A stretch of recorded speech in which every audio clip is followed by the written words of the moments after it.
So here's a quick video for you.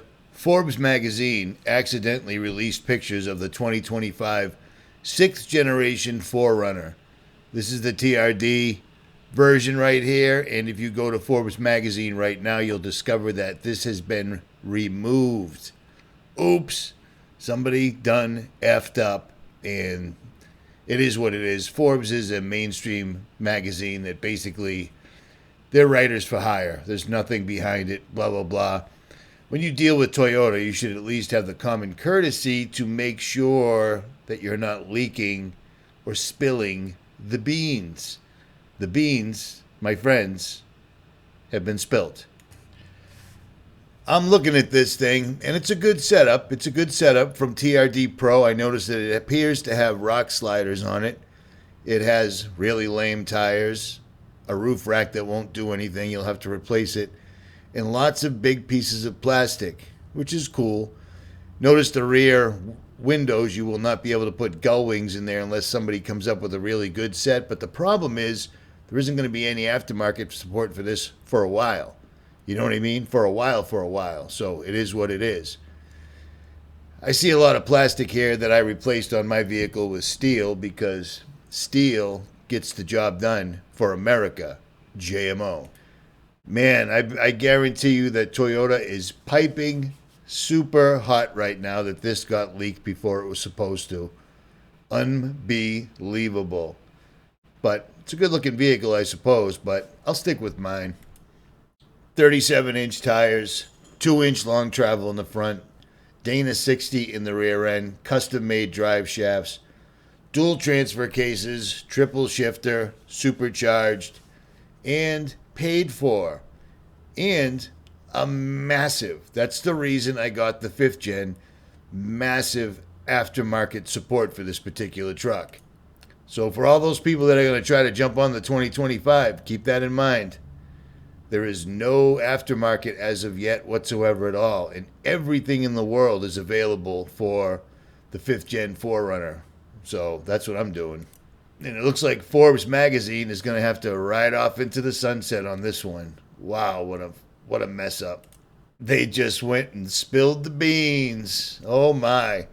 And embarrassingly enough, they took it down. I was able to steal this real quick before it wasn't available anymore. That's not a bad color. I don't mind the lines, but I happen to like the lines on the 5th gen. You know, I just do. But I'm wondering how these things are going to become equipped. I mean, it's going to be $90,000. Take note of the little snorkel right here, the integrated snorkel. I'd like to know how that really works in real life and how the inlet is. Because unlike what people believe, snorkels aren't simply for crossing water. Snorkels are for sucking the air from higher up, like when you're on a trail in Wyoming, Utah, Texas, pretty much anywhere, and you're following somebody, you're sucking up all their dust, and you're killing your air filtration system, which is killing your fuel injectors, and worse, killing your supercharger. You know what I'm saying? I mean, it still looks the same. Fortunately, one of my subscribers scored this for me because I wouldn't have any footage because, like I said, Forbes took it down.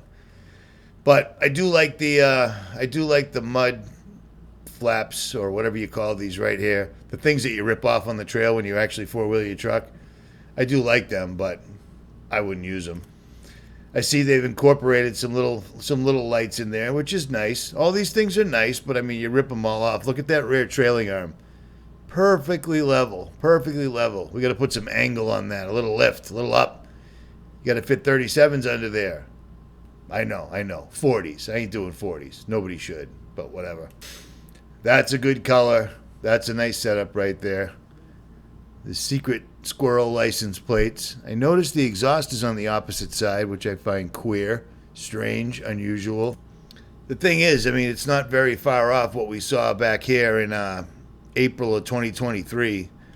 The pictures that were shown, it's not too far off. You know what I'm saying? Pretty similar. That's a good picture. And then the Hybrid Max. I ain't taking a hybrid engine. It's not worth it. It isn't worth it. It's too complicated. It's too complex.